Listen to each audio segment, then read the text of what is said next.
I hope that this answers the question. When his day is like a year, how long a period of time will that be? Oh, but I have given only one answer. Others have given many answers. But Imran Hosein has given only one answer. And I have said it's going to be a long period of time. I never said it's going to be 1,000 years. Others may say so, and they will defend their views. And they have the right to express their views. All I have said is going to be a long time.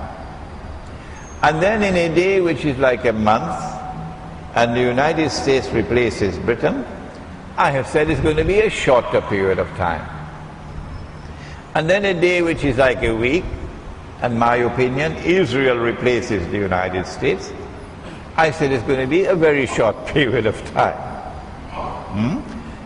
We can, of course, engage in plausible guesswork. But it's guesswork. And my guesswork is that Israel would rule the world as the third ruling state for maybe 20, 30 years. But would the world of Islam submit to Israel? Oh, the part-time Muslims, the ones who are so proud of being moderate Muslims, they will not stand up against Israel. But the true Ummah of Muhammad alayhi salatu wasalam will never submit to Israel as a ruling state. No.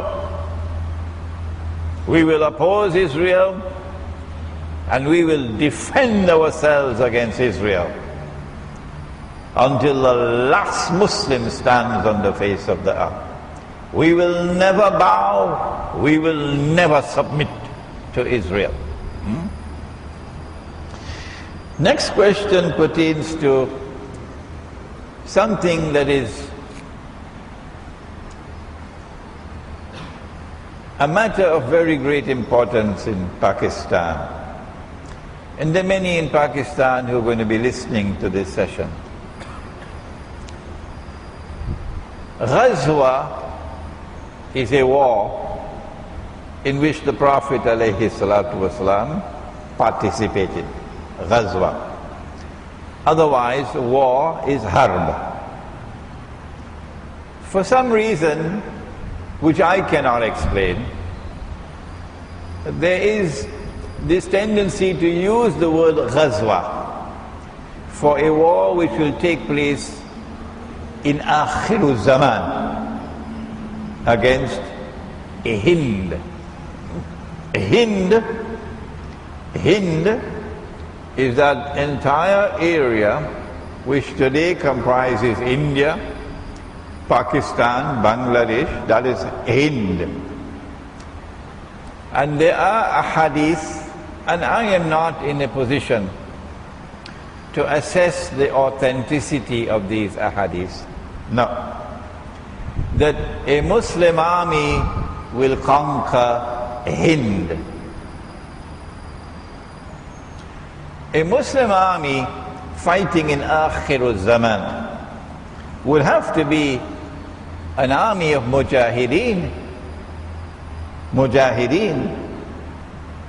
I don't know, and perhaps you can help me and correct me, whether any armed force of any country in the world today, including the Pakistani armed forces, have ever described themselves or will ever describe themselves as mujahideen. Do please correct me, and do please send me the evidence that the head of the armed forces of Pakistan ever described his soldiers as mujahideen engaged in jihad. I don't think armed forces of secular nation states use that kind of a language. No.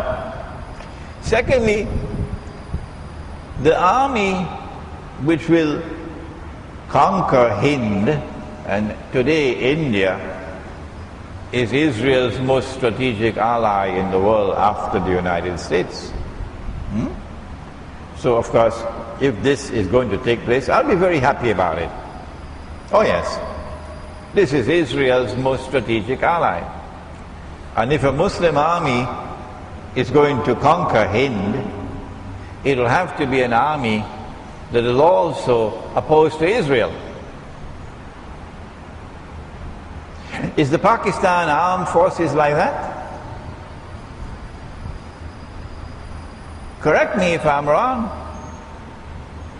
But since 9/11, it's almost 10 years now since 9/11. Since 9/11, the Zionist movement, the Judeo-Christian Zionist movement, which today controls the government of the United States and controls Britain and controls NATO, launched what they call the War on Terror.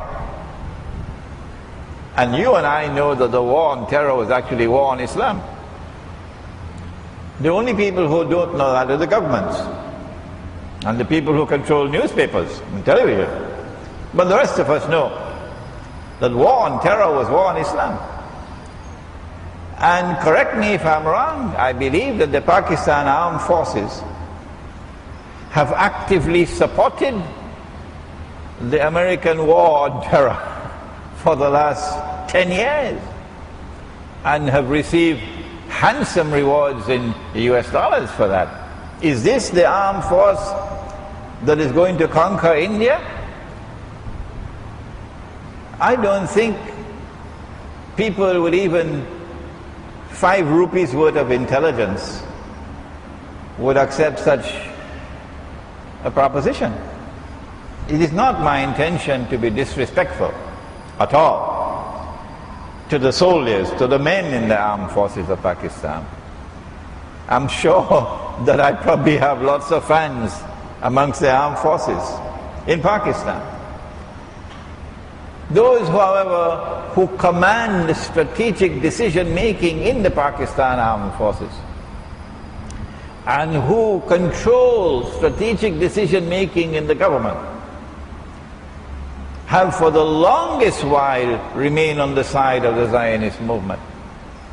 And so I say you have to be actually living in Disneyland to believe that the Pakistan armed forces are going to be the force that is going to conquer India. Excuse me for my language, Pakistani people, but that's nonsense. The next question, are you, Imran Hosein, are you a Shia? No, I'm not Shia. Are the Shia Muslims? My answer is yes. Only Muslims are allowed to perform the Hajj. And to the best of my understanding and knowledge, the Shias have consistently been allowed to perform the Hajj throughout the 1400 years of the history of this Ummah. I don't know if there were 1 or 2 moments where they were not allowed, but that's irrelevant. Because for 99% of the time, the Shia were performing the Hajj. And even to this day, the Shia are performing the Hajj. And therefore the ijma' of this Ummah is that the Shia are Muslims. And I think it's a little bit late now to come with a fatwa that the Shia are kuffar. I am not Shia, but I consider them to be Muslims. And I relate with all my Muslim brothers and sisters the way I ought to relate to them.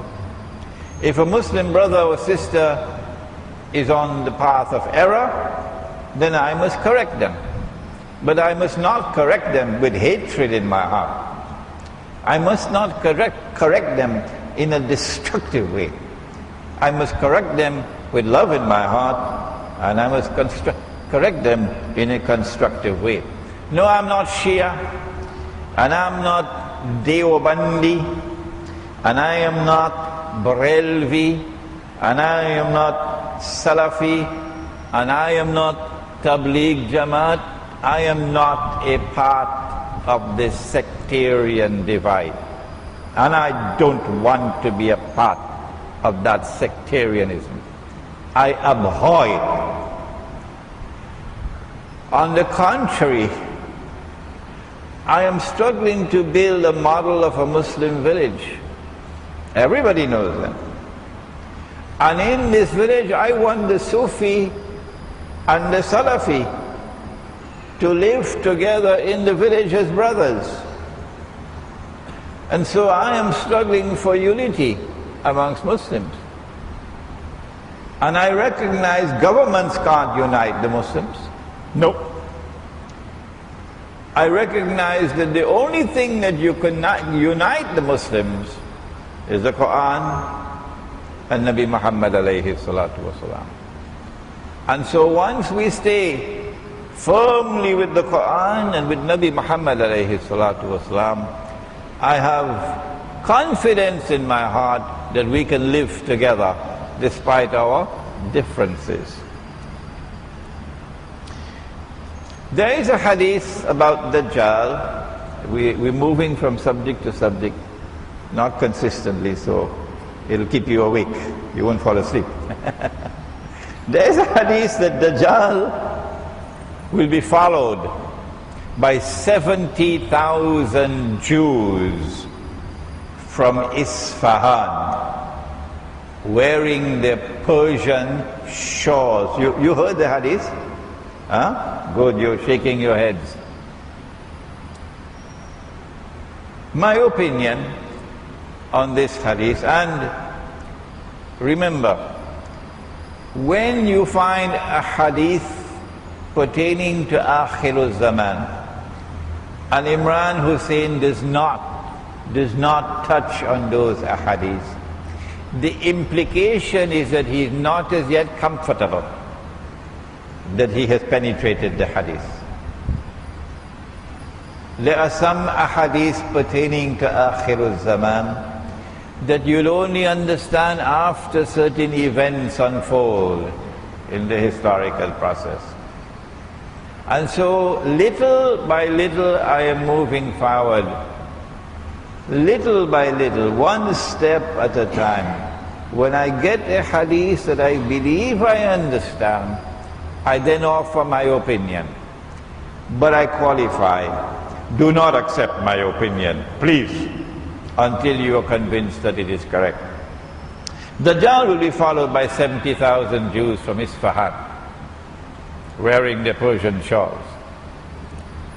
And so immediately I come to the conclusion that these will be Jews who will have Muslim names. Because they're coming from Isfahan. And they're dressed up as Iranians, Persians, not as Jews.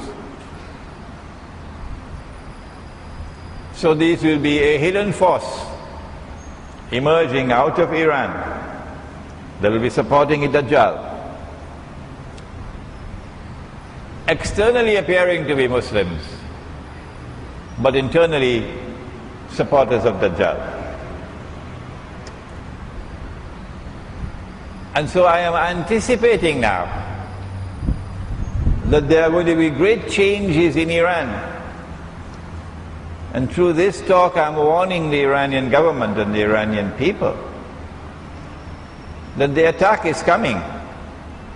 Yes. Because I hold that the Iranian government is sincere in its opposition to the oppressors who now rule the world. You can have other views, but this is my view, that the Iranian government is sincere in its opposition to Israel. I reject the view that the Iranian government is insincere and they have some secret pact with Israel and they're just throwing dust in our eyes. No, Imran Hosein does not think like that. An Iranian government which is sincere in its opposition to Israel is not something that Dajjal will accept. No. He wants to use